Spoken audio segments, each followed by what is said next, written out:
Hello, everyone, and welcome to the Backbenchers podcast. My name is Sam, and very warm welcome to everyone who's joining us live tonight. It's great to have you here, but I've got two very special guests to unpack everything episode 5 of Survivor Canberra versus the World. First of all, we have Josh. Josh, welcome. Hello, it's good to be back. What a great episode. And yeah, can't wait to get into it and discuss. Absolutely. And we also have joining us again, Rithy. Hello, welcome. Hello. What an episode to come back to talk about. So can't wait to get into it with you both.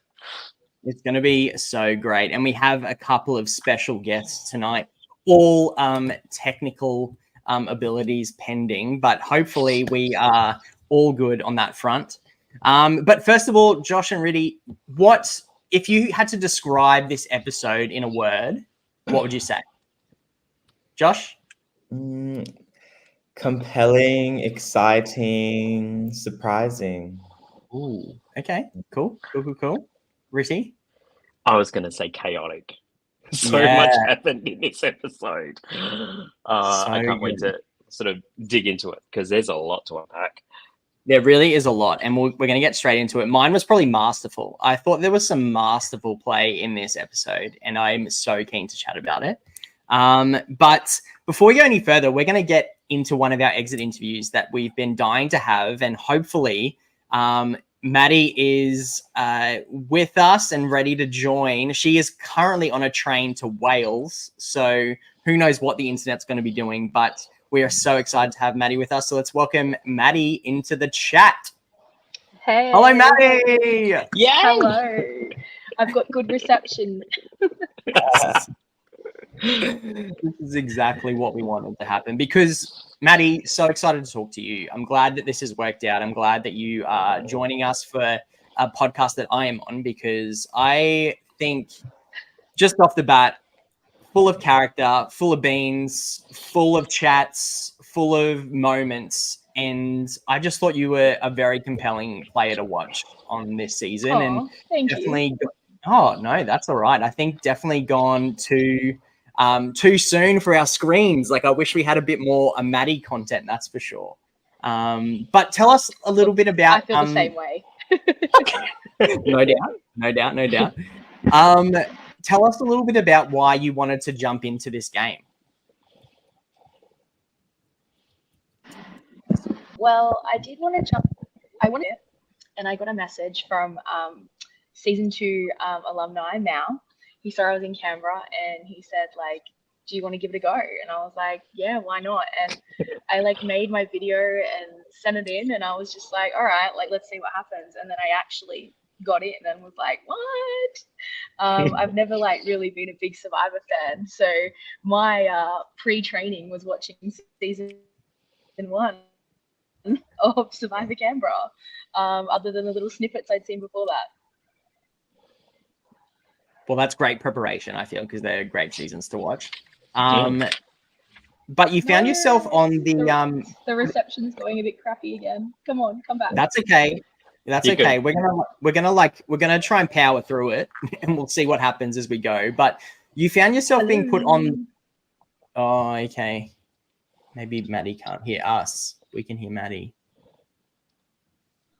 Are you there, Maddie? It's just so laggy. Oh, that's unfortunate. We always said if there's technical problems with Maddie, we will be hearing from Maddie at some point. Okay, so if it's not tonight, she will be back. We might just see. Yeah. Cool. Are you back?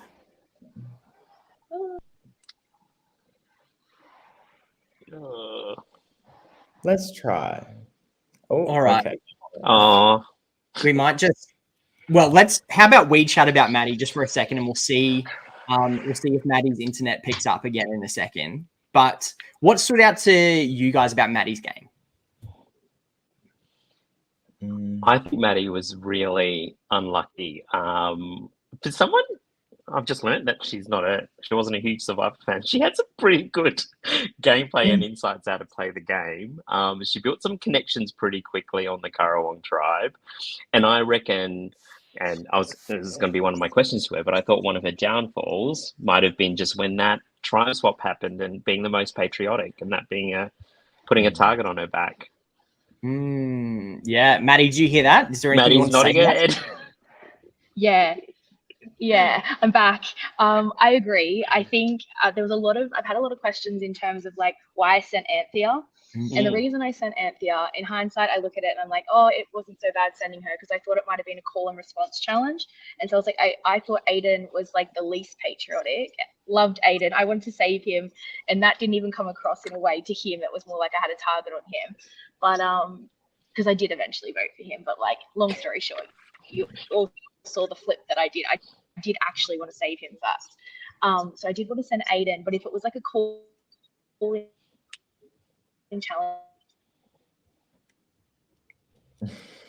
I just didn't think that he would be as good as Anthea, but John instead, because they weren't a loss to me at that 4-4, if that makes sense.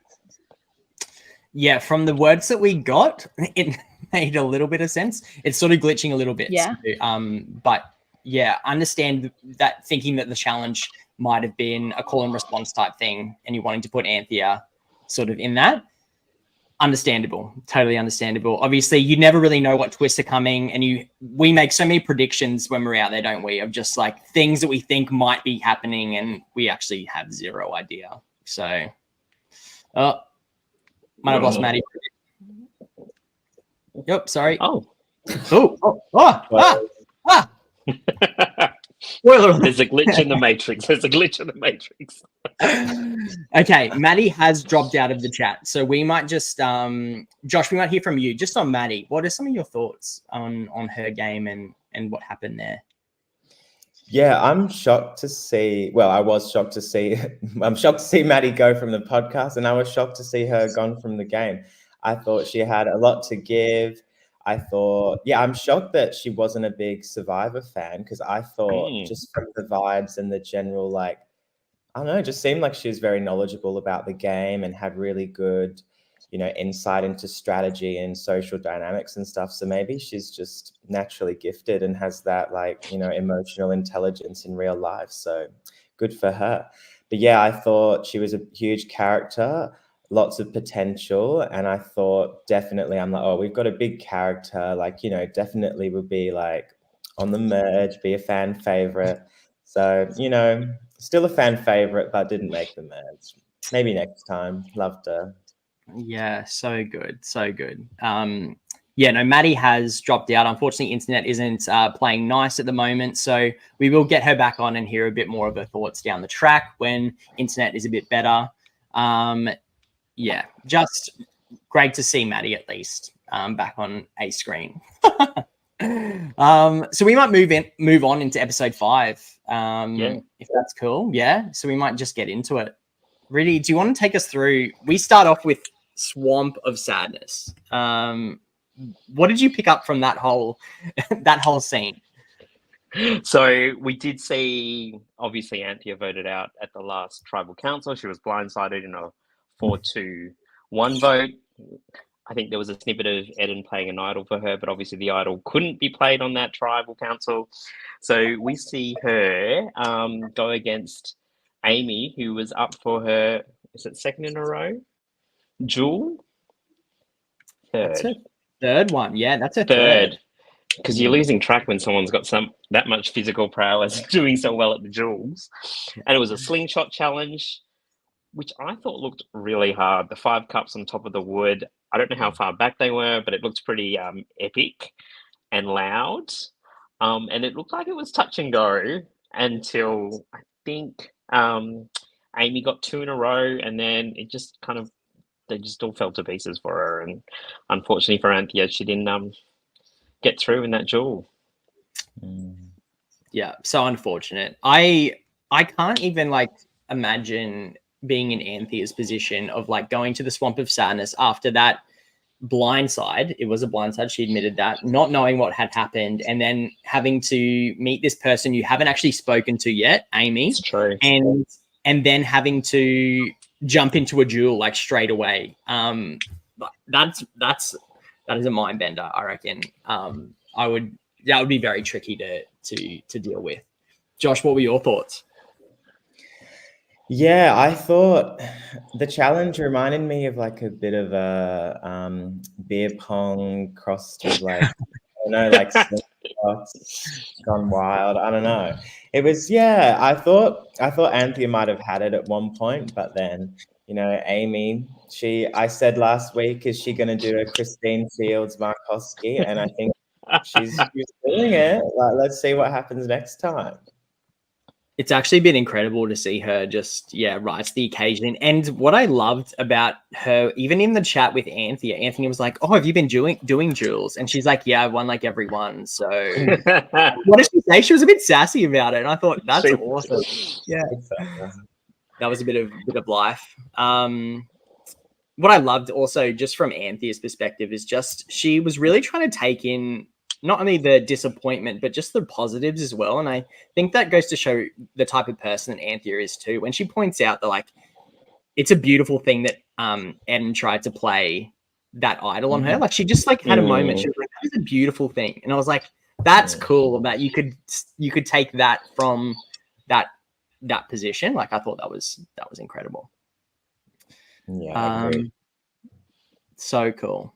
Well, I mean, we've sort of been spoiled a little bit on our next guest. But surprise, everyone, we have Anthea. So we might bring Anthea in and have a chat with her. And this time we'll add her intentionally to the chat. Welcome, Anthea. Hello. Oh, Hi, everyone. so great to have you here. Great to be here. So sad to see you go in the game, but we're glad that we get to chat with you about your experience, your game, hear some of your thoughts. Looking back on your time in the game, like how does that sit with you? How would you describe that? I've been on a bit of a journey with this game. Like, it was stressful. It was beautiful. Like, when I came home, I told my partner, "Oh my God, I just had the most intense experience of my life." I played Survivor. I found advantages. I fell in love. I had my heart broken. I cried all the way home. You know, it was a bit of a roller coaster. And then it really, you know, sat with me for a long time. Like, why did I get voted out? What did I do? And then I like recognized and sort of with a bit of hindsight saw what I'd done. And now I just am very at peace with it. And I sort of love the arc that I had, the short little arc that I had. I really like it. Definitely beautiful. What I really loved about you coming into the game is you actually gave us a lot of insight into just parts of your life and who you are that I felt was very endearing and honest. And so I felt like the audience could really actually connect with you as a player just as much as they could connect with you in your game. And so that's what I really appreciated about it. And thank you for being so honest with your chemo journey and going through that and highlighting that. That must have been a really big moment, a really big opportunity for you to do something like this after an experience like that. Yeah, absolutely. Like, I think I was sitting in the chemo chair, like having a, you know, really shit time scrolling through Twitter, and I saw Shannon Gus tweeted about Survivor Canberra, and I'm a long-term Survivor fan, and I knew Survivor Brooklyn existed. And I was like, Survivor Canberra, what the heck? What in the world? Love it. I was like, imagine if I could go and play that game. That would be like amazing. So when I realized it was like to the day, I was like, oh my God, this is pretty amazing. I'm pretty happy to be here right now. Wow. Heartbroken and crying. Absolutely. Just jumping on that, Anthea, like your last confessional in that last episode got me in the feels. I'm not going to lie. I normally have a heart of stone. Don't cry at the top of a hat. But that actually got me in the feels, because I think there's probably elements of your personality that I resonate with, particularly being, and I think of myself as an introvert. People think I'm lying, but I consider myself an introvert. What would you suggest to people who find themselves, particularly introverts, with the opportunity to play this game? What would you say to them? Because I think you probably got a lot out of it, or that's what I got the sense. So I'm keen to hear your thoughts on. It's so on that? interesting. Like going to a work mixer or something like that where you have to just like talk to random people. Like it's like that's Yeah. excruciating. Oh, Whereas yeah. this was actually a lot easier than I thought it was going to be Okay. because I had a mission and I had like actual targeted conversations that I needed to like I had a real mission. I had a plan. So it was actually easier. It was easier to sort of turn that switch on to be like friendly, chatty. I had to like really work hard to turn it up, Yeah. the dial up in terms of chattiness and friendliness as much as I could. So it's actually easier than I thought it was going to be. But when we got to the swap, then I was like, I can relax and I could turn my conversation switch off, and that was my downfall, I think. Because Yeah. I'm in a good spot. I don't need to like do all that talking with Loz and I felt like I could take my foot off the gas and just like pause, and you can't do that. So advice to any future introverts, like have the conversations, like turn the switch on, do the talking. You can do it. Put the effort in. And I think the other thing that you mentioned was you found people that you vibed with, which I think can be quite challenging when you're a bit older. It's a bit harder to find sort of friends when we're after a certain age. Like we're not out partying and clubbing anymore. So I guess I want to sort of ask you about the people that you vibed with. I'm guessing you were vibing over Survivor, and you're all doing sort of something with a common goal. But were there other elements that you vibed with the other contestants with as well? Well, it was so easy to vibe with Maddie straight away because she like emits vibes. So I sort of clutched onto her a bit. And then when I found that advantage, and so it was Maddie, Bethany, and Eden and I. And then I just like fell in love with Eden. Like I don't know. I just like enjoyed hanging out with him, conversations, like his experience and his like knowledge of the game. I just found it thrilling to have his like, what if we did this? And then, that having like someone that you sort of pairing off with to sort of brainstorm over how to, how the game could work out was like thrilling. So really, really vibed with him. I was a bit like paranoid about being of a certain age. So another mistake I made was like I distanced myself from John a little bit. Like I didn't want to be like crew. But I think that's on me. Like John obviously had, was amazing, and he was not the just like nice old dad. Right. So that's on me. Anthea, you're getting so much love in the chat, just FYI. People are loving having you here. Should never been voted out. Eden fell in love with you as well. There's so many nice things coming your way. Josh, do you have any questions for Anthea that you're dying to know? So what do you think was like your ultimate sort of reason why you got voted out? Like why did the others kind of target you, do you think? Was it maybe that John kind of connection or Yeah, I underestimated John. I didn't realize what he was up to. He fooled me. And I didn't have conversations with Loz, who was kind of the linchpin on that tribe. I tried to talk to Todd. I didn't really even talk to Ed. So I just didn't have the conversations that I needed to. So I was, suspicious in John's mind for being on the wrong side of the vote in our first tribal. And I didn't put the work in with him. So he didn't see me as someone he could work with. Loz didn't see me as someone that she could work with. And I didn't put the work in with the others either. So plus there really wasn't much time. And also Eden and Bethany told me that they were nervous about John flipping, but they didn't say the target was me. So I didn't know that. Crucial information. When I had an advantage in my pocket. So. Yeah. And was there any because the edit kind of, I feel like kept the viewers in the dark to keep it a bit more suspenseful. But, when Eden did play the idol on you and, the vote was put on 2 on Ed, 1 on Todd, was there a chat that was filmed that sort of was the 3 of you putting all this plan together? like that just went unaired, and just to keep the viewers, you know, in About the suspense. idol. Oh, yeah, about the idol and the plan to split the vote between, even though you guys were on the minority, but you still split your vote. Like, was there any chat about that happened? And yeah, we didn't see. I was not involved in any of those chats. I don't know if Eden and Bethany they must have been chatting, but there just was so little time because that challenge, that bloody Tangram puzzle took so long. We really had 10 minutes to chat, so it was pretty frenetic. That's full on. So I wasn't involved in any conversations about idol play. Okay. Sadly. Oh, sorry, one more. What about your advantage? Yeah, I was going to ask. Yeah. I know. I was so devastated about that, but I just didn't think the target was on me. I know Bethany was so paranoid, but I thought she thought John was targeting her. So I was like, well, if Bethany goes, it'll just be Eden and I.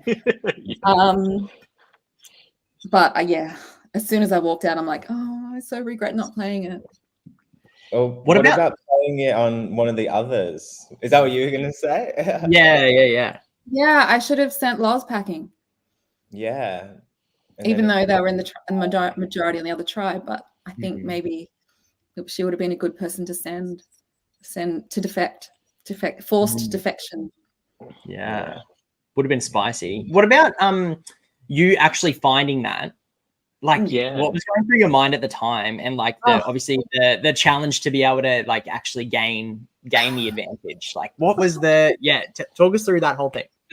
So finding it was so fun, and then I saw that Eden saw me fine, and I was like, oh fuck. But then I hadn't vibed with him yet, but then he came over and he like formed us into a group. So I was like, oh, what a stroke of luck. But then I was so excited, I misread the clue, and I thought I had to shout out what in the world in the challenge. So during the challenge, you hear me, what in the world? Like shouting it out relentlessly. Because I'm like, how are they going to hear us? So I sounded like deranged. And then figured out, I have to do it in the tribal. So it went okay. I think Eden was, getting bitten by an ant and squealing. It was a stroke of genius, so that really helped. And then Maddie kept kicking me in the back, so that's why I ended up saying 6 times at tribal. Even I knew I'd done it only 5, but she was worried about me being up to something, so I ended up making it 6 times. Do you think that would have been a struggle to do if you didn't have your allies to help you? Because you would have seen the episode where Sab tries to do it. She fails dismally. She only gets it in twice. But you did it seamlessly, and I think maybe that assistance around you helped, but it didn't come across as it didn't seem like you were at risk of not making it at all. We were just waiting for that count to get up to 5 or 6 easily. No, I'm pretty confident I could just rambling on. I figured I could just ramble on a bit and just act like an eccentric lady and just keep saying that weird expression. But it was so great. It was so fun, like scheming with, when Eden suggested that, and coming up with schemes of how we could sneak it in. It was fun, so fun.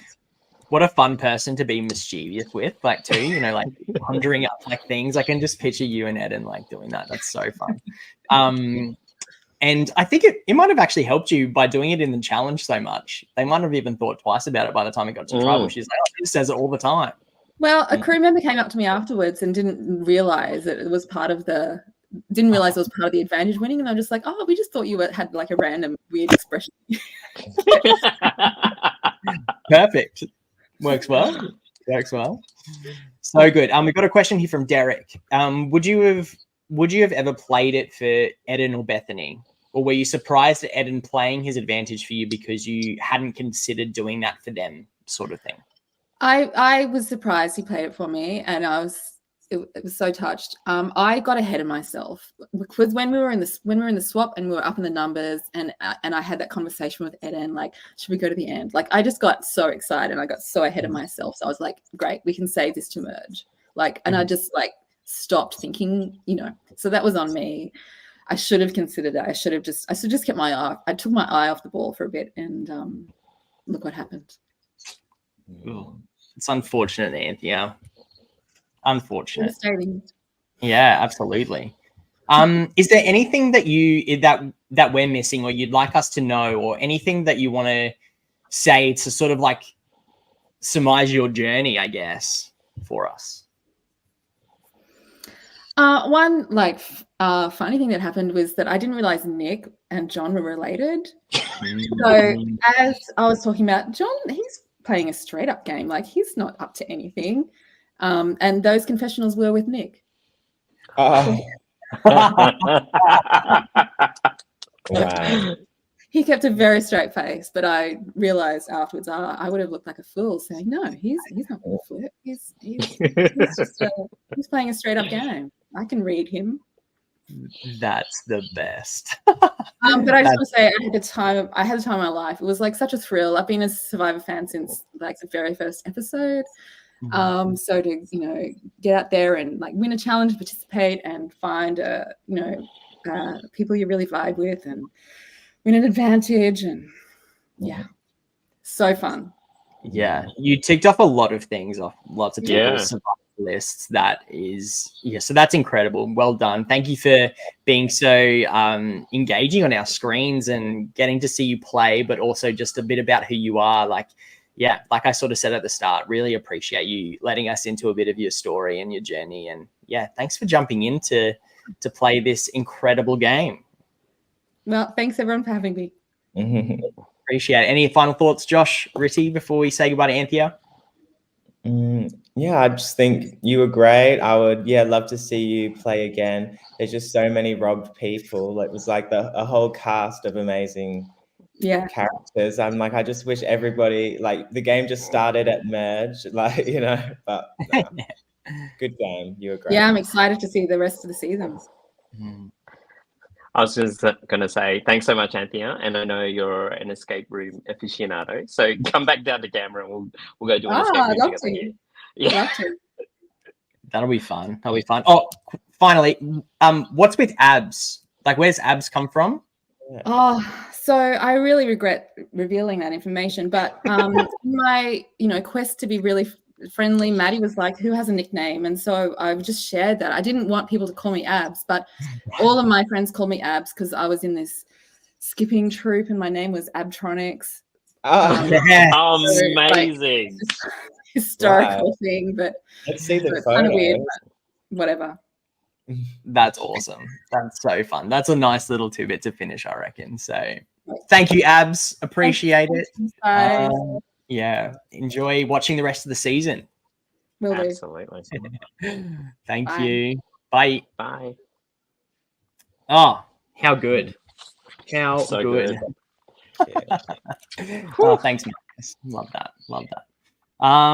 That's nice to chat to Anthea. I think, such a great player. Such a great insight into the game too. And so, gone too soon. But Amy lives on the Swamp of Sadness. So we will see how that story plays out. But she's doing so well that, she's doing a phenomenal job over there. But we've got a bumper episode. Like, that's just the start of the episode. We've got a lot to get through. So let's get to this because there is a bunch of stuff to get to. Josh, do you want to take us through just some thoughts that you had from the Ginninderra pre-challenge section of the game? Yes. So I did make some of my famous notes. So so watching it, I was like, so Eden was aware that he's potentially burned Todd after that throwaway vote. So I know last recap, we did have concerns about that, me especially, but it shows Eden's awareness for the game and he knew what he'd done and he was like, that could be a potential mistake. So it shows his awareness. And I thought it was interesting. John was shown to be quite a little bit of a blabber mouth kind of thing. And he was saying, people on the other tribe that I trust are Aiden and Squin. So then it's like, you're saying that to people where you've just flipped to like the other tribe, but then you're saying you have allies waiting for you on the other side. So that might put doubts in their mind, like, you're kind of working with everybody. So do we really trust that you've actually flipped? Yeah, that's a great point. We obviously see a little bit of hesitation later on in the episode, but that is, I think that is really important to note here. Yeah, definitely. And I think he definitely was throwing Eden under the bus massively. And I think Bethany made some points later on in the episode, but it was very true. John just seemed to see the two alphas of Loz and Ed, and he was just like, I'm under your wing, like, take me with you, which, is a good strategy, but it was maybe a little bit too obvious, I feel like. And people was kind of like, come on, like, yeah. Yeah. I don't know, what do you guys think about John in that situation? I think there were elements of with John doing the flip in the last vote. I think there was an expectation that would carry him through. Like, he thought, I've proved myself. I've proved my loyalty.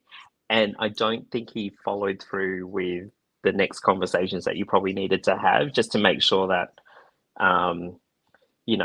you're solid with them, which, as you mentioned, Josh, just probably planted a bit of doubt in his tribe members about where he might go. Absolutely. Yeah. And watching it back, I feel, he might have wanted to, he's like, cool, to solidify this more, let's be open about it. Let's try and solidify this as a tribe, that they know that they're on the outs and we're together. But I feel like it was possibly not the timing of it wasn't great, because something they realized it was a tough vote, like both sides found it tough, but with John being so hard on it, I think it also put people like, oh, that's a bit like, it's an interesting way to go about it. Yeah, definitely. And I just cannot sing praises enough for Bethany. Social queen, literally. I am obsessed. Bethany stan #1 right here, like, obsessed. This game is just amazing. Like, even after that happened, she voted for Ed, said it to his face, was just like, oh, like, I voted for you, but was totally downplaying it, even to the point where Bethany was being involved in like the strat chats that the others were having. Like, Eden was left out and like running over and stuff, and Bethany was there, like, just, it's like, obviously, though, Eden and Bethany are the two on the outs, like, the other 4 should not even, be engaging with Bethany either. But she kept being there. They kept letting her in, and obviously shows she's doing a lot of things right to still be included with the majority, even though she's obviously just voted against them and owned up to it, and they still aren't holding a grudge. So did you guys get that as well? 100%. I don't think you can underestimate how convincing she was in those chats. Like, I don't know how she did it. And even seeing the outcome, I don't know how she managed to turn it around so much. Her and Eden as well. Like, the two of them working side by side. Oh, amazing. They're like a double-headed snake, just like kind of going from each side, and just like, what do pythons do? Constricting them all, like, good. Taking the life out of them. No, absolutely. They've got their finger on the pulse, those two. And it's not that I don't think the other side don't either. I actually think that they are quite aware of what's happening in the game, but they're in power. So it's like, for these two who don't have the power to realize what's happening in the game is very masterful. And they do a lot of foundational stuff, this pre-challenge section, that really comes to fruition post-challenge. And I'm sure there's going to be lots of chat about that a bit later on. Like Bethany, when she's talking to Ed, like, oh yeah, I voted for you. But then she turns it into a compliment, like, oh, I voted for the big guys. Then Ed's like, oh, thank you. Like, that's what you do. You flatter people and they love it.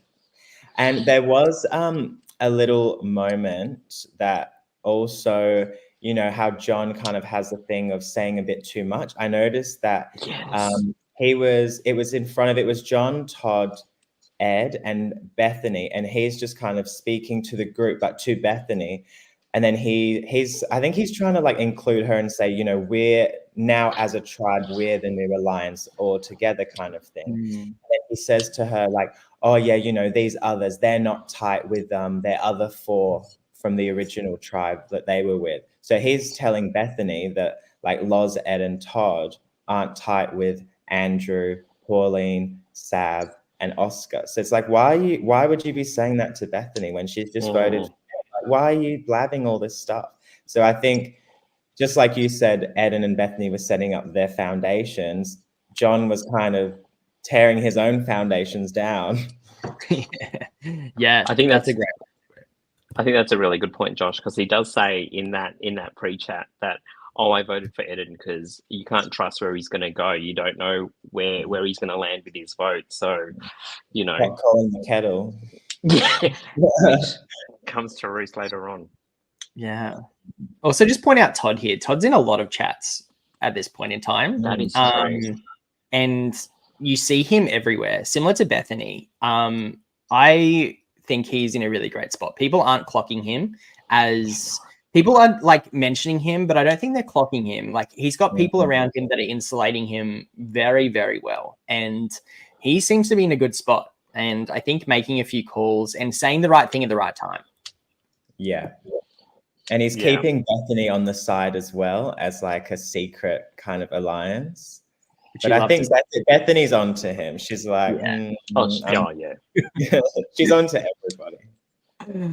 And I love also in this part, I think I picked up on the fact that Loz was, she's also got the gift of the gab as well. She's telling people what they want to hear. She's making it all right. But then in her confessionals, she's like, here's the actual thing. And that is very skillful. That is very skillful. Oh, and on to Loz, like Eden and Loz. Eden just totally being like, oh, you know, it was just kind of like, you're a queen. I'm with you. Like, let me just do anything you want me to do. It was great. And then when Loz, oh, thanks, Aston. And Loz, name dropping the police officer thing. She's like, oh, good job. I'm not a police officer. Like, I have no observation skills. I was like, that was like a total wink into the camera moment. So good from her. Yeah, really great stuff. This whole tribe is giving a lot, and it is awesome to see. Is this where Adam picks up the advantage as well? Is that in this part? It's when he first picks it up. Yeah.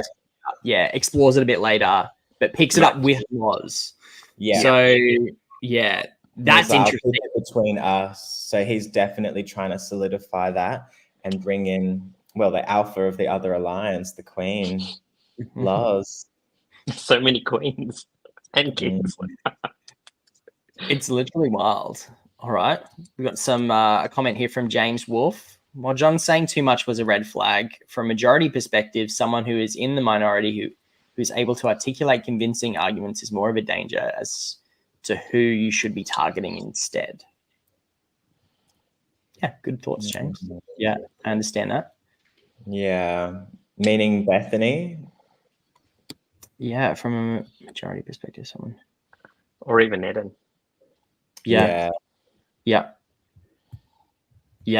No, good thoughts, James. Thank you. Thanks for sharing that. Also, yeah, everyone keep commenting and let us know your questions as we go. We'll try and address them if we can.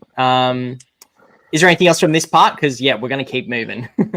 One final point Go, John. Ed was listing who he can trust, and he didn't list Sab, like from his original kind of group. I don't know if that was an omission or if there's some sort of get along, some beef. Keep your eye out, maybe. Yeah. So at that point, he trusted John more than Sab and like his OG tribes, because his OG tribe members, seemingly. But yeah, that's not like to me, to see the type of player that Ed is, that's not super surprising to me in the sense of like, I feel like if Ed feels like someone is close to him and trust him, like is right there and trust him, I think he'll go all in. I think he's like, cool, drop it all. I'll take this because that's a certain, you know. Whereas in the possibility of the other side is like, yeah, he might not be able to fully grasp that in this moment, you know. True. He only like connects with what's right in front of him directly. Yeah, possibly. I don't know, just a thought. Bloke. Yeah. Oh, so good. I love Ed though. I love Ed. He's got such a great energy. Oh man. And then we see it a bit more later on. There's a few moments I reckon we'll come back to. But how about we go to the other side of the equation, the Karrawong tribe? Rithy, is there anything that stands out from their pre-challenge conversations? I mean, what doesn't stand out in this episode, to be honest? But from this particular chat, I actually found really interesting the dynamics between all of the old Ginandera. So you do see Oscar flagging, oh, I'm possibly going to flip and then vote for Andrew. He confides with Sab. Sab's kind of unsure about Oscar, but then appreciates the information that he's feeding to her. And so that sort of keeps her on side and him on side. And then the other thing is Pauline mentions it's interesting to see if everyone's going to be willing to vote for Oscar in this particular chat. But then towards the end, that's when Andrew finds the clue for the is it for the advantage or the idol? I think it's for the idol. So it's the clue about the sea circular, and he uses that to build trust with. He feeds that little tidbit to Sab. He feeds that little tidbit to Pauline. But both in their confessionals, they're like, oh, I didn't really trust Andrew, but now he's given me this information. Oh, I trust him a little bit more. So I found that particularly interesting, that he's building that trust with them, even though they were a little unsure. But I did want to see Oscar v. Andrew and Andrew v. Oscar come to roost. What did you guys see from this chat?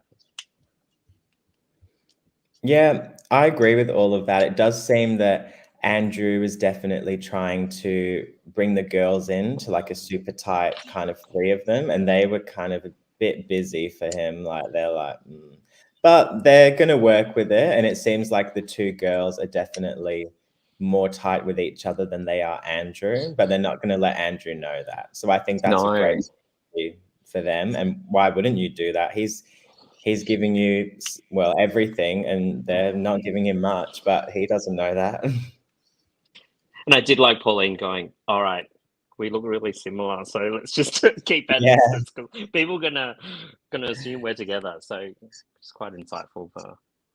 Yeah, that was good.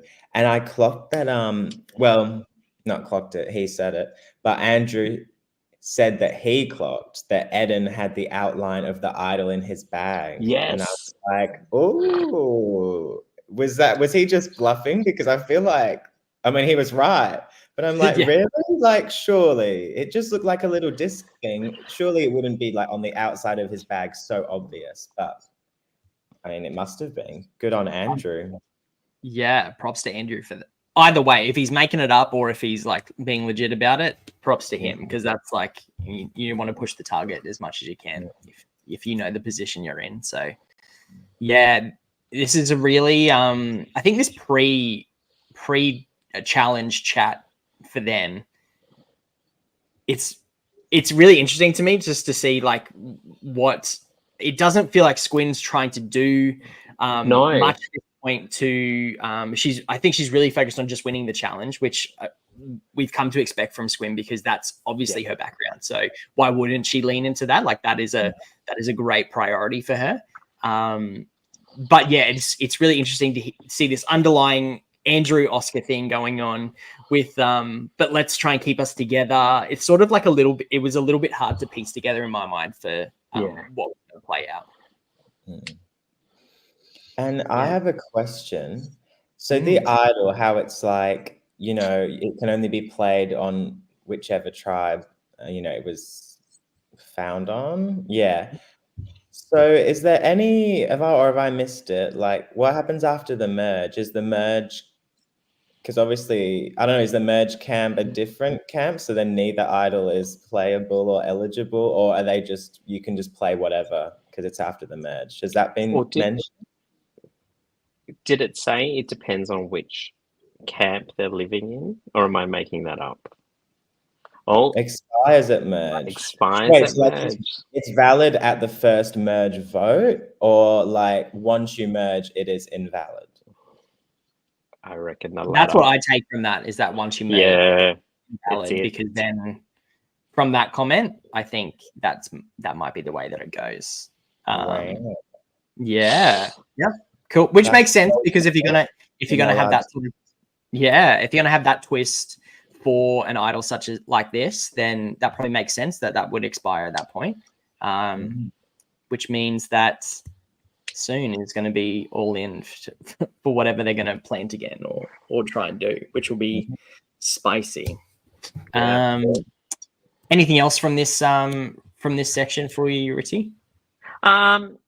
Nothing else I picked up on, except I think Aiden has built connections with everyone on the old Canberra. I think he does say that his least connected conversation is probably with Sab, but I think he still has those lines of communication open, which probably sort of lands him in a good position going into later on in the episode.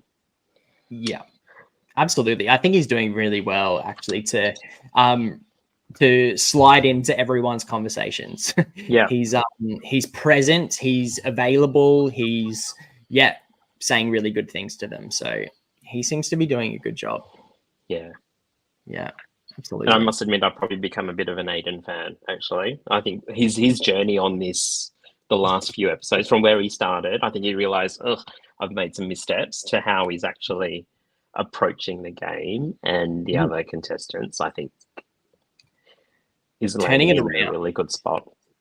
Yeah, absolutely, turning it around. All right, let's have a look at this paragraph from Derek. I think these idols had the most iconic storyline, from Bethany being unable to untie it, to Eden leaving it and playing at the wrong camp. Meanwhile, the other one has been found by Andrew and is currently hidden in a bush somewhere, unable to be played at the proper camp it can be played at. Yeah, that is very true. I think that this has not worked out how anyone thought it would in production. So, I mean, we love to see that too. That's always funny.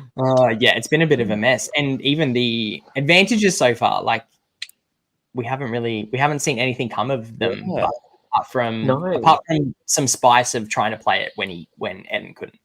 So, well, with the one Eden found, it was kind of low key, but it turned into a safety without power at the merge, is what I heard from it.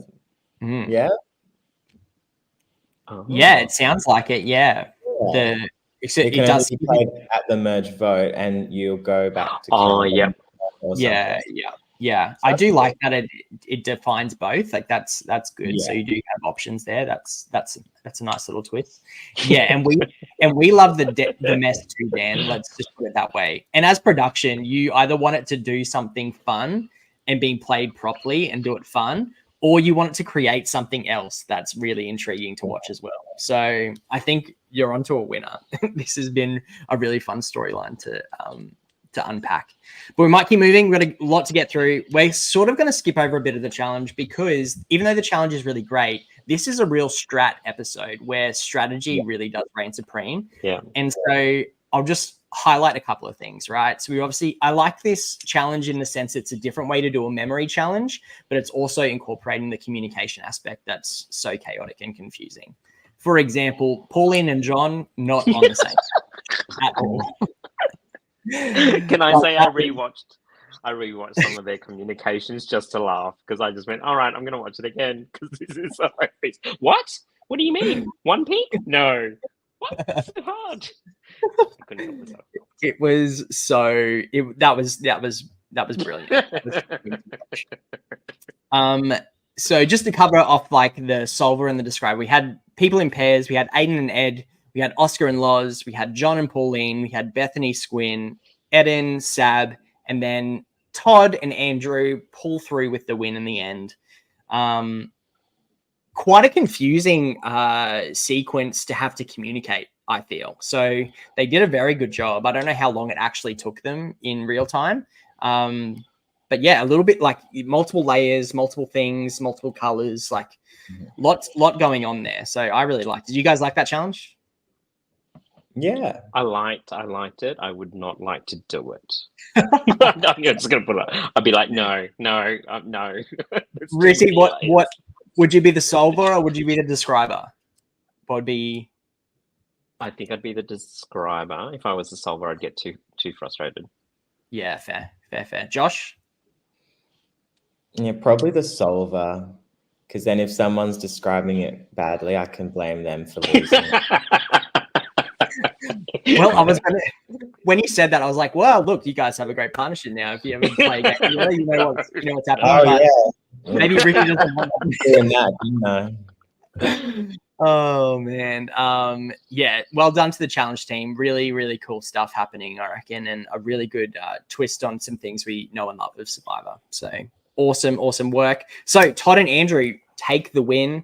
They are safe. So double tribal council, double strat chats to get through, 2 people safe, and 2 people being voted out. So this is where it gets really interesting because we're going to go straight to the Currawong tribe. And Josh, what did you pick up from the Currawong tribe in their strat chat time?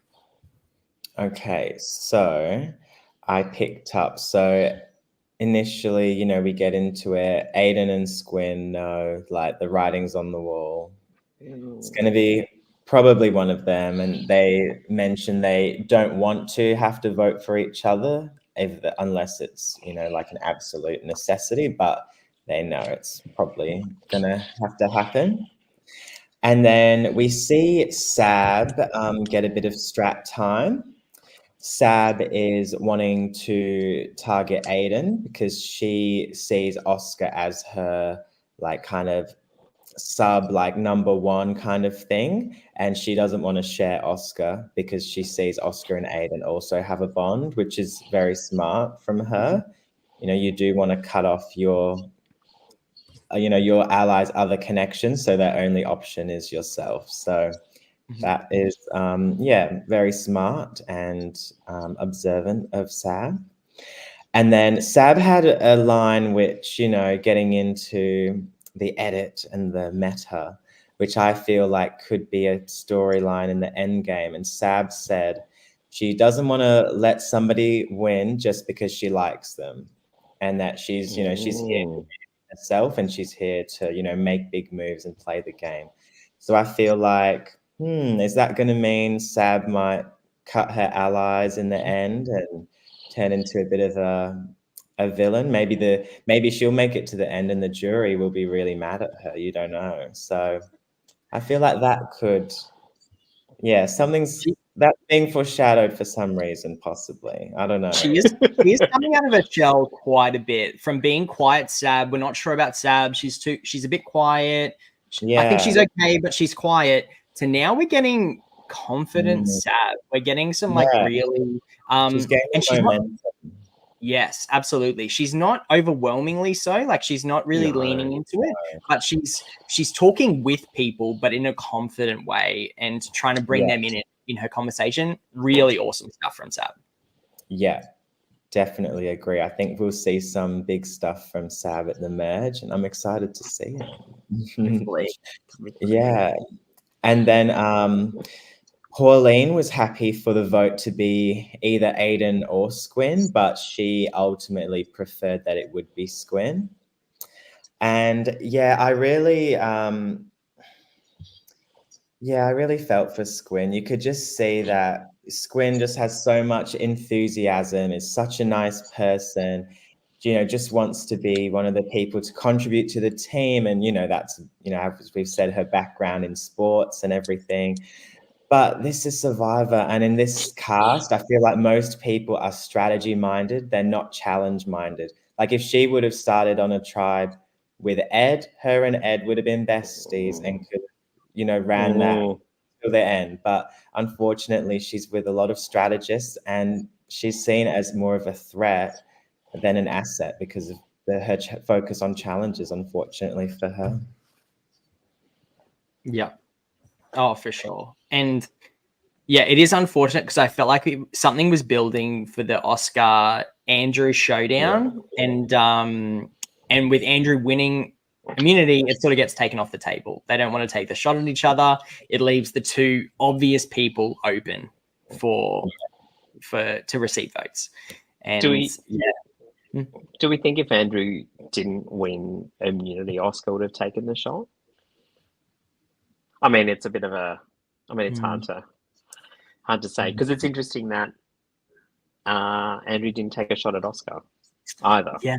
Yeah. Because he had the safety of immunity. He could have taken the shot then, but didn't really come up in that chat at all. It was almost like, nah, we're just gonna keep the ship steady for now, and we'll just vote for Squin or Aiden. Yeah. Yeah, I felt like what did I feel? I felt like Andrew probably just like wanted he just won immunity. He's already in focus because of that. Yeah. So maybe he's like, let's just pare it back. Let's do what everyone else wants to do. We didn't really hear a lot from Andrew too much, apart from the Possum Magic metaphor that came up at the start of this section, where I've read Possum Magic. It's been a while. I was a bit stumbled by the Possum Magic reference, to be honest. I thought it was awesome editing, but that was so funny. Sorry, that's just a little tangent. I just wanted to go on really quickly. But yeah, do you think he just like wanted to hide a little bit this round? Yeah, and I think, knowing Andrew, he loves the spectacle. He loves, to have the attention. Maybe he thought, you know what, Merge is next. I'm going to make the Merge my episode and I'll come for Oscar then. Maybe he was thinking that because he's immune. He knows he's making it to the Merge. Maybe he just wanted a spectacle next time. Yeah. Yeah, which it very well could be still on the cards for them, which would be fun. Yeah, I don't blame Andrew for not doing it this time though. I think that was probably a good move. But I love that it's still waiting there for us, something to possibly happen. It is. Just simmering below the surface. Yeah. That's right. And I had one more note, but I don't know if this was from this segment. It's in that segment slot, or maybe it was at Tribal. I don't know. But Squin said, "Oh, I'd want to stay for one more challenge," and I was like, "Oh, like cute." But then I was like, "Is that foreshadowing?" Because when it ultimately is Squin that gets voted out, maybe she does stay for one more challenge and she loses at the swamp and goes home. Maybe that was foreshadowing. So I don't know. Okay. See, look at you with the edit predictions. Like, where's my edgic chart going on? Yeah, that's right. We need that up and about. Grow my hair out. This is a good comment here from James. I do like this, and just chatting a little bit about Squin's enthusiasm and taking the game as it's presented to you in the moment as a newbie is so refreshing. Hold on. Oh yeah.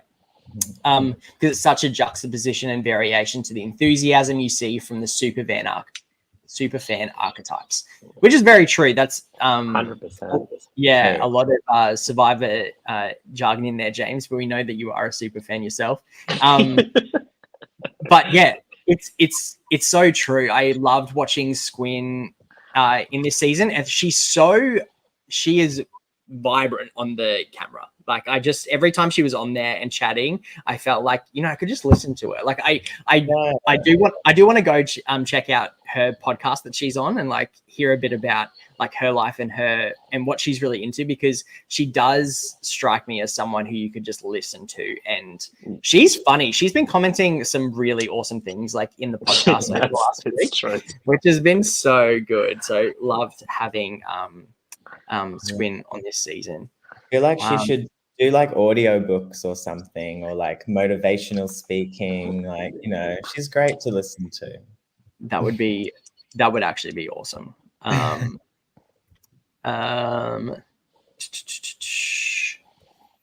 was just going to say on this part too, the original Yellow really did a good job at really being all on the same page in terms of what they were communicating and where they were communicating it. Yeah. They really had it down pat, and I thought that was really good. I don't necessarily think it was like a complicated one for them, but the fact that they all were they all made sure that they touch base with each person, I think, is a very good thing to do, particularly in an LRG where time isn't on your side. So just want to props to them for that. Yeah. Anything else from this part? I'm done. Alrighty. Let's go to Jin and Dira. Rithy, take it away. I mean, we've said it already, but the gameplay in this section was epic, right? Icon. Because we do know Bethany and Eden start on the bottom. I think both of them at some point say, we are effed. And I'm quite a prude, I don't normally swear, but they were in that position and they somehow turned it around. So it's interesting to see how they were able to turn the vote around. And I think Loz was the linchpin on this. Like, I think we start with the Eden and Loz conversation. He's having chats with her. He finds the advantage, which I think helps, because I think that defector advantage, he uses that as leverage, saying, look, hey, this is the advantage, which pretty much means, you know, he could use it and defect to the other tribe and not be voted out. But he says, look, I could use it now, or I'm in your hands. Like, you tell me what to do, almost. And so what I find really interesting in this section of chat is both him and Bethany provide Loz with the license to go, all right, I agree with you. I agree with your assessment. It is in my best interest to actually go for John. And how they've been able to get her on side, I found absolutely just mind-blowing, because I don't think I can do that. But it was very skillful. It wasn't domineering. It was collegiate and cohesive. And what did you guys think? Sam? Oh, just yes. Like, it just was so good. And what they were chatting with, I don't know if they pre-planned it on what they wanted to chat with Loz about, but it all synchronized perfectly. Like, so it just was like they came from both sides and they were saying the exact same thing. And so I don't even know if they were doing it in a manipulative way in terms of, like, I don't think they were we're going to get Loz because, like, blah blah blah blah. They're like, let's bring in Loz. She is strong and good, and that's what we need on our side. And I think they recognized her strength as something they wanted to be closer to them, and which I think is, like, that's an awesome way to play. And they really picked the right person. They picked the right conversation, and they picked the right direction. And did a really great job. Because all the arguments they pitched to her resonated with her. So she was like, well, yes, the trust angle, 100%. John's already flipped once. Yeah. Bethany and I didn't have a single conversation that round. I was going to mention that, literally, because I was going to say it did not show one conversation with them, but literally everything they said, it was as if they'd had a massive 10-minute chat and said, we're going to say this to this person, this to this person, this to this.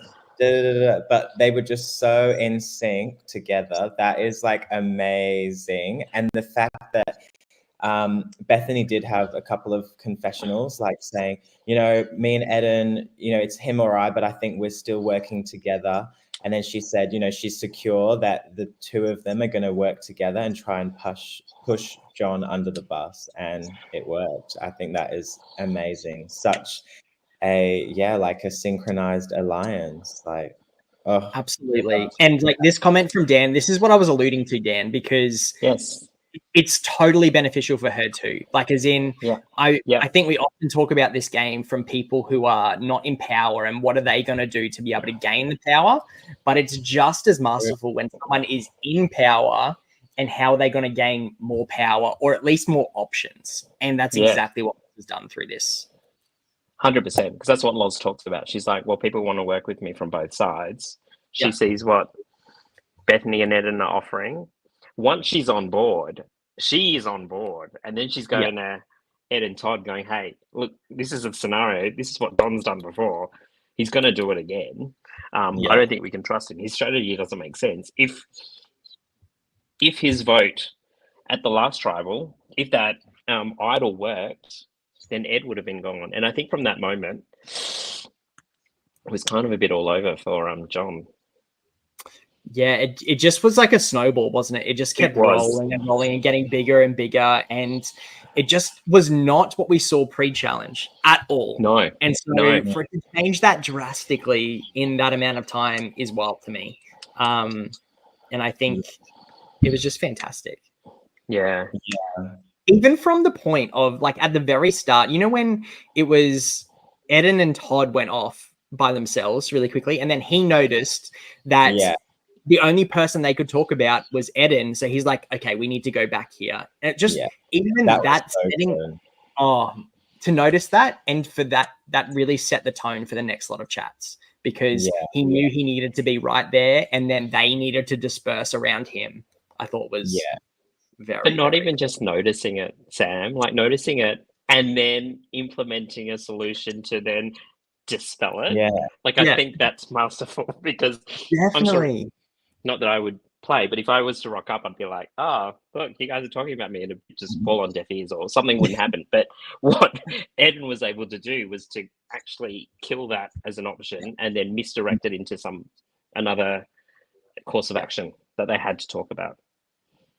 Yeah, a powerful play, but done in a cheeky way. Like, he came in and go, oh, 100%. Guys, I'm so sorry. Oh, Like, it wasn't like aggressive, like, all right, I know you're talking about me. It was just like, oh, sorry, guys. Like, I can't let you talk about me. Even that was done in like an endearing way where they still can't be mad at him. They're like, oh yeah, like that does make sense, you know. It's true. Oh, and I'll apologize now, Eden. That impression of you was horrible, and I'm so sorry.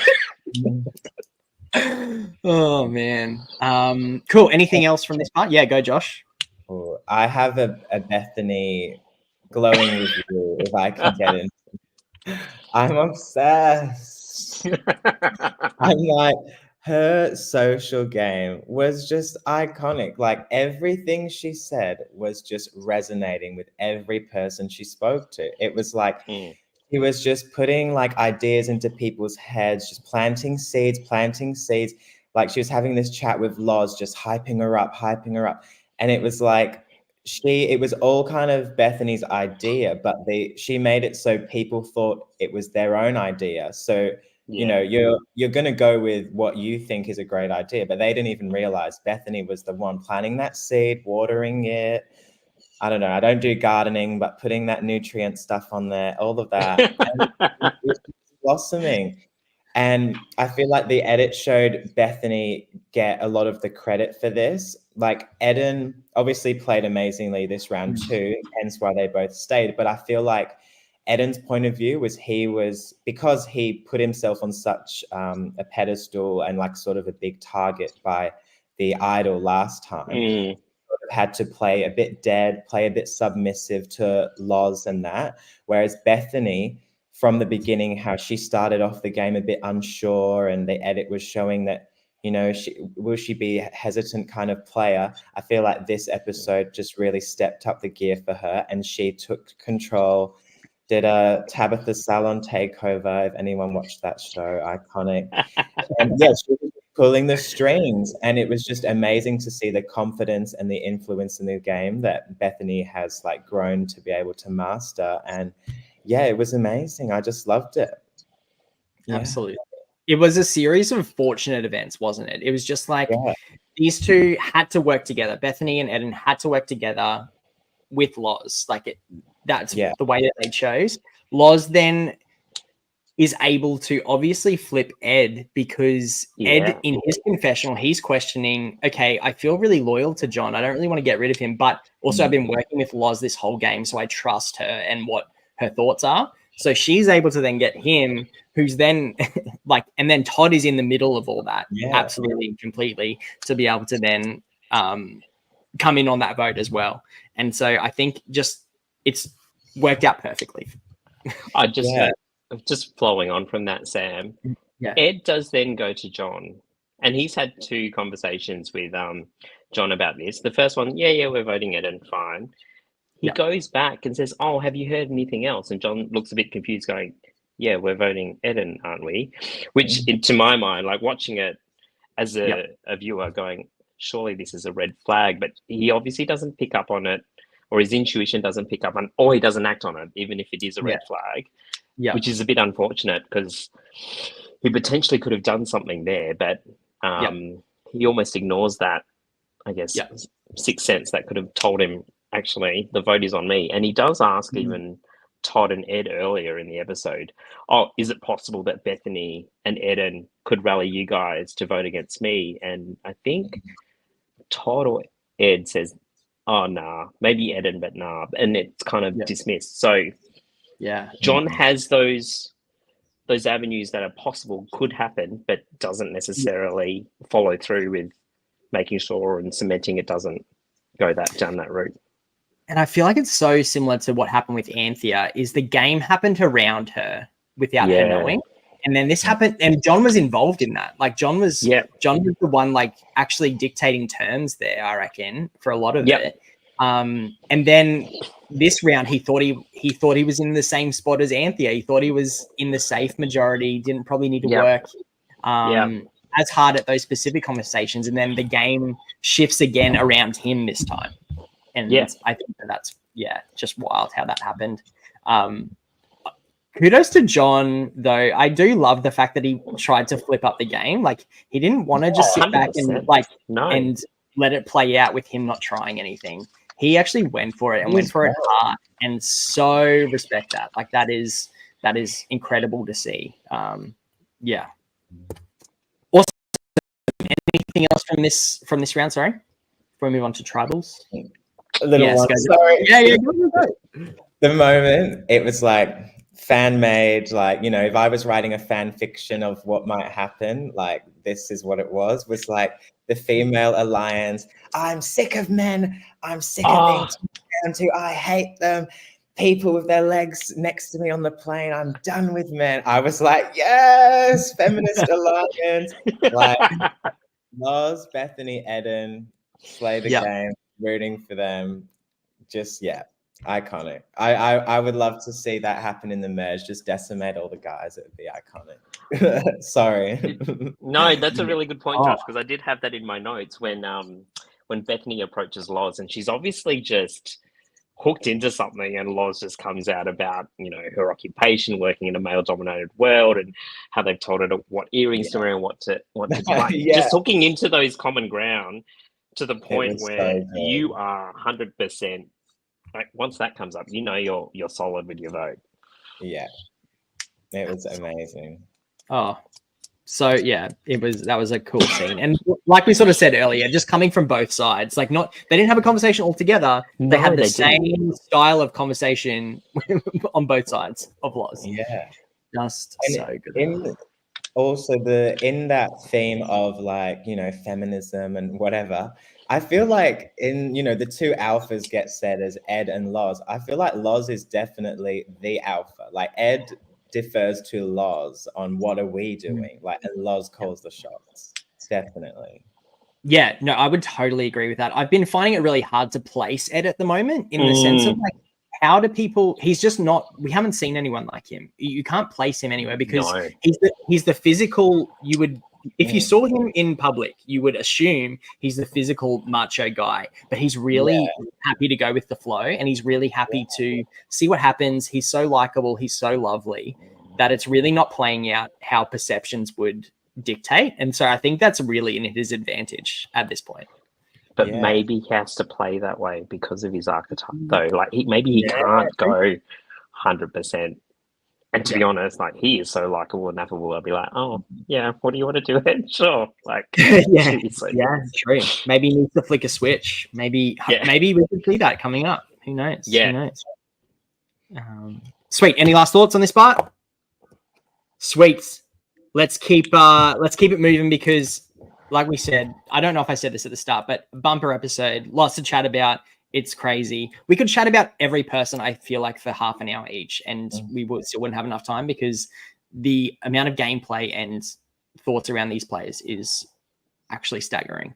So, first, Tribal, Currawong Tribal Council. Like I sort of said earlier, really good. Well, no, I didn't say this earlier, but really good questions from the hosts. I think that they're really trying to get some really good insight from the players, and the players are doing pretty well at handling them, to be honest, because sometimes they're a bit too pointed. Well, from a player's perspective, they're too pointed. From a host perspective, it's really pointed, and that's what you need to do. But Sab has been really quiet until now, but this answer that she gives in Tribal Council, I thought was really, really good from her. Really confident and letting her alliance know that her confidence is their confidence. So I loved that. I thought that was a standout from this tribal to me. I do feel like this tribal didn't give us an awful lot. I think it was pretty straightforward. There was no movement. And unfortunately, it results in Squin being voted out of the game, heading to Swamp of Sadness. So, yeah, I think Oscar gave some really good insights as well, just into his thoughts about playing in the present, and also, but thinking about what's coming up too. Yeah, so I think that they did a good job. They did a good job. Yeah, and I think in that moment, like Squin, knew it was most likely going to be her, and again, it showed that she isn't that cutthroat super fan. She's just so genuine, and like at what James was saying in the comments. And then her like kind of last argument was, oh, keep me around. I have such a valuable skill set, and I just want to show that, in the future, which to her that, she thinks, oh, people will want to keep me for that. But to the others, they're thinking, oh, you've just put more of a target on your back because you're telling us you have a lot more to give, and you might be a challenge beast after the merge. But she didn't get that. I just felt for her. But she left with her head held high, like so much respect. And I feel like if she did win her way back in the game, the others, would just love her. Like everybody likes her. No one has anything against her. They'd be really she's just so nice.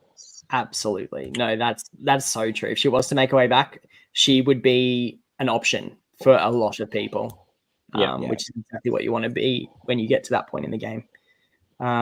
Rishi, any thoughts on Squin? Nothing really, except just following on from what Josh said. She probably just didn't make those connections with the other. I know she said she tried, but I feel like Aiden not only made those connections, but also made himself an option with votes. Whereas I think Squin just made personal social connections, which in some instances will be sufficient. But when the vote comes down to one person or another, probably kind of sealed her fate, unfortunately. Yeah, absolutely. I feel like they were just giving her, they weren't giving her any chat that was constructive that she could build on. No. So there was nothing for her to bounce off or anything. It was all just, we're going to go Aiden. And she was like, okay. Yeah. And then that's pretty much it. And so they were just giving her, oh, welcome, Annabelle. I don't disagree, Annabelle. Oh, so good. Well, let's jump into the Ginendera tribal. First of all, I just wanted to point out that Ed really did want to give a crack at hosting, correcting Liv on her question and providing her the words that she needs to use. I thought that was so good though, because then he's like, oh, sorry. Like, I think that's the teacher in him that's coming out. Being really mindful of that. I thought that was really funny. Great questions from the hosts. Really loved the depth that they were trying to get and the types of questions that they were asking. I thought Eden being really honest about his position post idol play, like attempting to play the idol, was really good, really disarming. He's like, if people know it. I don't want them to assume things. So let me own it. Let me talk about it out loud. And then hopefully that minimizes my threat level because I'm so honest about it. I thought that was really well played, especially at a tribal council where people hold their cards close to their chest a lot of the time. Another great question for Bethany. What is this vote about for you? And then who are you loyal to in this tribe? And they're the types of questions as a player you're like, crap, like what? Like, shut up, Dan. Like, stop talking, like, stop saying those questions to me because that reveals too much. But as a host, you're like, this is the best question that I could ask right now. So I totally felt for her in that, but she handled it so well. Revealed not too much, but really lent in solidifying Loz and making her feel like because I can imagine from Loz's perspective is like she felt a real genuine connection with Bethany. So, but it's only a very short connection. So for Bethany to in tribal say how important that the recent conversations were and how much she relied on those, I think would have made Loz feel very comfortable that she made the right decision here. So yeah, props to Bethany. And interesting on that, even Dan and Liv kind of go, nice dodge with that question. Like game recognizes game. I know. Going, yeah, well, we tried, but you know. Definitely. I love that they're having fun with that too. So yeah, then it comes to the vote. Really great voting confessionals here. So love that little trick play from John, writing Ed first and teasing the camera, but then finishing it with Eden. That was great. And then Eden's in return writing Dear John. For the Taylor Swift fans. Dear John, it's time for me to be moving on was his quote, which was just great and iconic, and you wouldn't expect anything less from him. And then, unfortunately, John voted out of the game in what is another blindside for this tribe. Yeah. Pretty crazy stuff, to be honest. I was shook, to be honest. Yeah. I was I just couldn't believe that they actually pulled it off. I was like, no way. I was like, It was like, an amazing blindside of like, US Survivor, Australian Survivor. It just shows the gameplay and, all of these LRGs that we all love. We may not have the $1 million budget, but we've got the game to play, and that's all you need. We're willing to play. So that's absolutely true.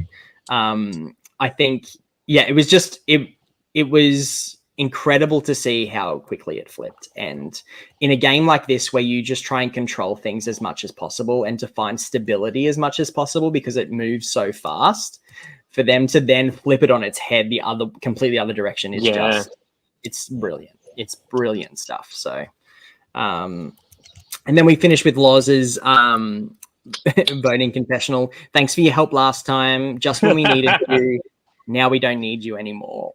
Oh, burn. That's again, like, we love that for Loz so much because it's very entertaining. But poor John really got his place in the game taken out from under his feet by some really masterful gameplay, though. And like we've sort of said, John has done an incredible job. So he should be very proud. And his game isn't over yet because Swamp of Sadness is coming up. Him and Squin. Who's it? Amy, Squin, John. Wow. It's wild. Any thoughts on John? Yeah, I think he was great. And last episode, at least, his lying skills and that, he really showed he can play the game and fool a lot of people. And I think he really showed. And I think, to be honest, Canberra in general has, thinking of each season, has had a lot of like older players who really were kind of top tier players. Like sometimes they can get a bit, typecast or like stereotyped as not being as good as a player, maybe. Which is totally wrong. And Canberra has always had the older players that are pretty iconic. Yeah. I mean, especially a certain iconic idol queen of last season. Yes, absolutely. No, we've had some incredible people on Survivor Canberra, and it just keeps giving. It's just really great cast this season, and stoked about it. Awesome. Well, we're going to hand over to the chat a little bit now. If you would like to ask any questions, we have a little bit of time. I know we've gone completely and utterly over, but can you expect? It's like a double episode. Like, what do you expect from us? Especially when we have so much awesome stuff to talk about.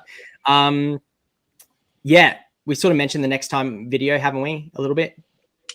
A little bit. We've got the start of the Yeah. duel. Or does it become a tribe? I don't know. There's three. It's not two anymore. What is it now? Oh yes, Josh and Mel have a little thing going now, so that's who Josh is referring to from last season. Cute. Yeah. Oh, as a host, Sam, if you have a play a dodgy question like that, sort of depends. Yeah, I'd like to have one up on them and just like keep pushing them for something at least, you know. Makes it more interesting, more spicy, but you also respect people's place in the game. You don't want to you know, expose them too much, but you need a bit of something. So I think Dan and Liv hold that balance very well between them on how they do this and go about their tribal councils and the questions they ask. So yeah, awesome. Well, post in the chat if you have any questions, if you have any thoughts, if you have any ideas you'd like to share with us, especially while we do the next part of our section here, which Marcus loves to show us Ma Mountain. That's exciting. I think he's Hello. Oh, there he is. Oh, there he I am is. here. Oh my gosh. Wow, Mate, there's 4 of us on screen. I love this. This is beautiful. I'll be honest. My mountain is processing. It was processing. Now it's here. Oh, we're here. Welcome. Oh, you're not kicking us off the podcast? No, for this segment? no. Or we're gonna stay You guys around, can or- it's cold. Do you guys feel it's cold up here? I'm getting lonely at the top. I need some friends along. All right, And, let's go. Let's see it. I feel like this mountain most people will agree with. I feel like most of the times I'm told I'm wrong. So this is the one that I am the most confident about. I know who I think should be at the top. So this is the previous grouping. Good. Don't get ahead of and yourself, this is- Josh. Come on, we're And getting this there. is who I was like, was there, right? Cool. First off, I forgot to do this the first time, but it's happened twice now, and we have to do it. In loving memory, Oh, Jay and John, they both fell off the mountain to their deaths. It was really rough. It was really painful. John's one was rough, apparently. It was just a roll down the hill the whole way. It was tough. He may come back on. You never know. You never know. Yeah. Jay's gone, unfortunately. But in Yeah. loving memory, we love the JJs. And thank you for your time on my mountain, guys. I hope you had a great time. But moving on. First up, Amy. I said it last week that if she won the challenge, she's on the mountain. She's on the mountain. I don't care if she's not in the game. It's impressive. If someone looked at Amy and went, "Oh, this person's going to win 3 Battleback challenges in a row," I would not believe you at all. Very, very impressive. so good. Super stoked for her. I hope she wins. She deserves out of everyone. Everyone else just got voted out. She's the one that's been on the top of status the whole time. She's the representative of that tribe. She should win. I'm going for her 110%. Next up, Pauline. I love her. My winner's pick. The reason why she's low is exactly what I'm loving about this. This is almost like Pauline is almost, her being lower is almost even more impressive because she's doing exactly what I think she should be doing. We just lower her down. Just just keep playing it safe, playing it chill, and merge. I expect Pauline to go nuts. She'll be up on the top of the mountain probably within the next 2 episodes if things go the way I think it'll go. Love Pauline. Fantastic. Very smart. Because someone else could take the opportunity with the Andrew and Oscar and just go for it. But she's like, no, let's just keep it safe. The numbers work. I'd rather Oscar than Andrew. Andrew has the immunity. Let's just keep it safe. Let's not rock the boat. Love Pauline's work. That's why she's on the mountain. Then I got Lauren. So I had a lot of debate about who was it Lauren being tricked by the two, or was it Lauren utilizing the two? And I think it's the opposite. I think Eden and Bethany were the ones that convinced her. She definitely, that's why she's on the mountain. I swapped her in last minute because I realized that she was as involved. But I definitely think the two stars of the episodes are coming up. Okay, Josh. Yeah. I want you to be not mad at me. Oh, You're mad at me. if Bethany- now you're cancelled. Bethany, I the peak of this mountain, please. 100% agree. I 100% I'm doing agree. an Abby Lee Miller. Bethany's top of the pyramid this week. I 100% agree with you that she was fantastic. She blew my mind.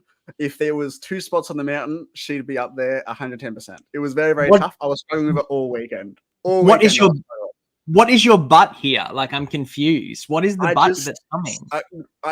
For me, it's just simply other people. Let me explain. Bethany is definitely second, by the way. This person that's coming in is not ahead of her, but you got to give respect to Andrew. He was probably, in my opinion, I know you guys discussed whether Oscar would have made the move. I 100% think he would have. And I think Andrew did exactly what he needed to do. He won that challenge. And not only that, yet again, the possum thing, I had no idea what he was talking about, but I thought it was hilarious. And I love every single time he's on screen. That's why he's my favorite LRG player of all time. And if he keeps going, he's just gonna get further and further up my list. But and I have something I want to play here. But my last person.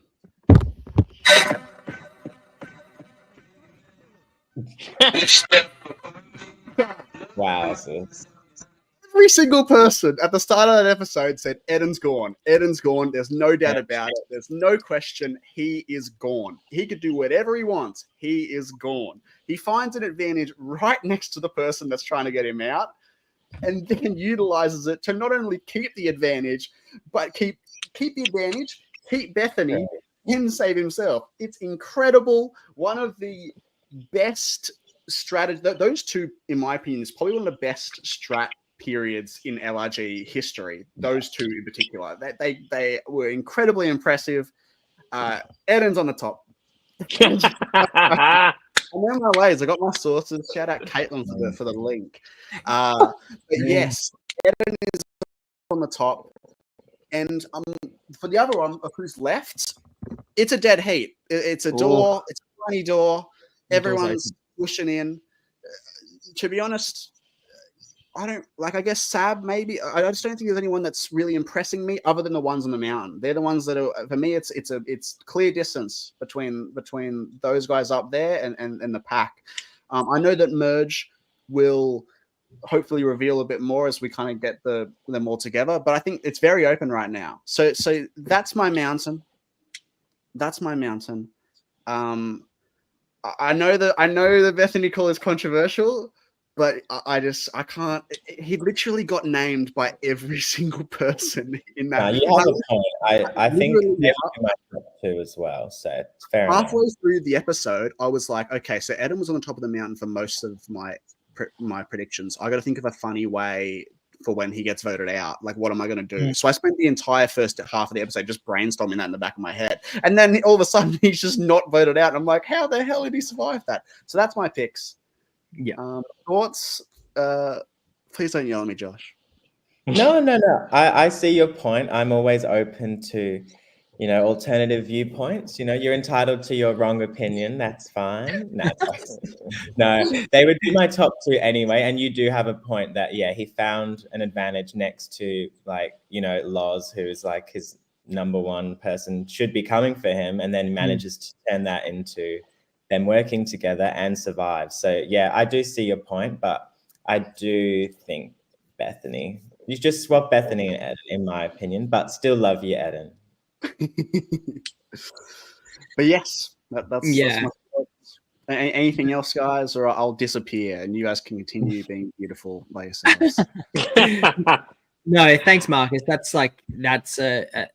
is a great perspective to have. Interesting. Interesting. Okay. No. I totally get it, Marcus. I feel like you make some really good points about Eden. He obviously did something right. A lot of things right. Like not just something, but he obviously did a lot of things right. I do feel like the partnership between, like I said, it was a series of fortunate events for Bethany and Eden, and they did the exact right thing that they needed to and utilize what they had. And Yeah. But plus, the other thing I'd also say as well with the mountain is it's not episode to episode. It's frequent, right? And for me, if you compare Eden's game to Bethany's game, Eden has been more consistently the better player. Just because, yes, Bethany stepped up a lot this episode, but overall, Eden's done the most stuff. He found the idol. Yeah. He's been on the top most of the time, so it felt kind of tough for me to be like, hey, he was almost voted out and he didn't, and he did a lot of this stuff, and you're going to drop you down. I felt like he did a perfect game, so that's why he's still up there. And I'm hoping to God, if Bethany comes and they keep doing this whole vote the men out thing, oh my Lord, I would love that. I would just wipe them out. That would be fucking awesome.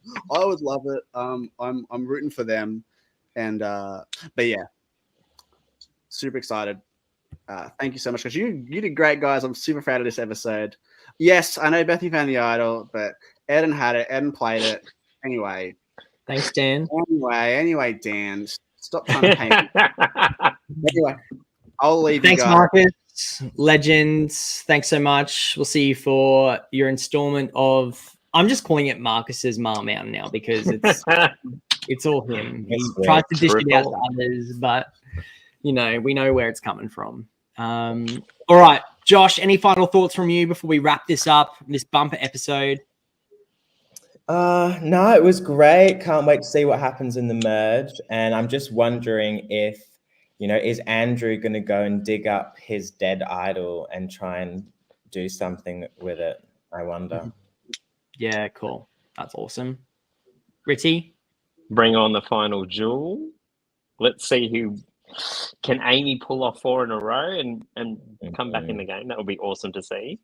And then, let's see this gameplay continue into the merge, because if you see this on an individual basis, like we've seen in this episode, we're up for a cracking season, and it's already been cracking so far. Yeah.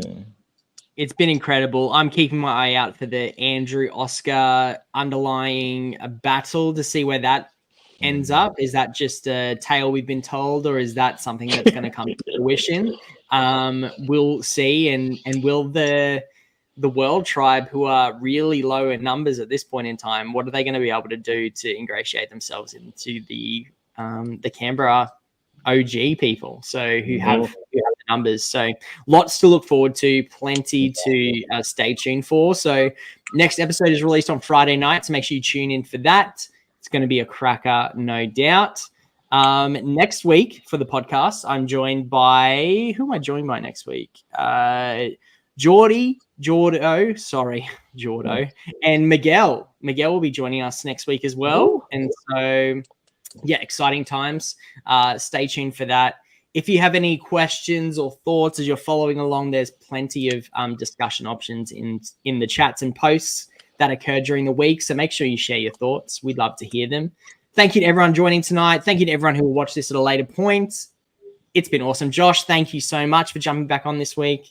Rithy, it's always great to see you and to hear your takes. We will chat to you soon, everyone. Ta-ta for now. Goodbye. Bye. Thanks, Sam. Thanks, Josh. Thanks, all.